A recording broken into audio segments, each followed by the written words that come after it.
కేవీఆర్ వర్మ. తెల్లని మంచు మబ్బుల్లా గుంపులుగా ఎగిరిపోతున్న నా మనసు హావభావాలు బారులు బారులు.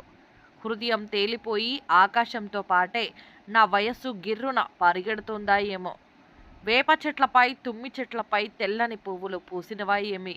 తెల్లని రెక్కలు ముడుచుకొని కొంగల మంద కొమ్మ రెమ్మ అనకుండా కూర్చుంటే ఎంత అందం. వరి పొలాల గట్లపై చేలోని కంకులు తింటూ రాజకుమారులు విందు భోజనం ఆరగించినట్లు నా వయసు వెలుగులు పూస్తూ హుషారు చేస్తూ చేలో పువ్వులు చల్లిన రీతి మాయాజాలంలా మారిపోతుందా.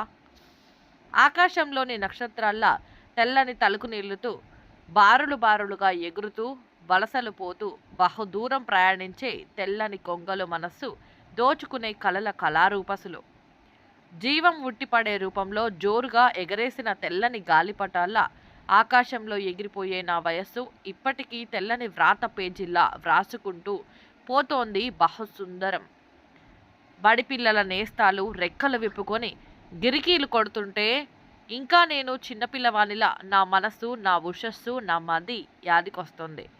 చిన్ననాటి జ్ఞాపకాల చేన్లో బల్లో చెట్టు చేమల వెంబడి తిరిగిన నా జ్ఞాపకాల బాట వస్తుందా చిన్నప్పటి మూట.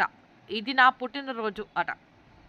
కేవీఆర్ వర్మ గారు ఇలాంటి పుట్టినరోజులు మరెన్నో జరుపుకోవాలని, నిండు నూరేళ్లు సుఖ సంతోషాలతో ఉండాలని మనస్ఫూర్తిగా కోరుకుంటూ మీ పాత్రికేయ మిత్రులు.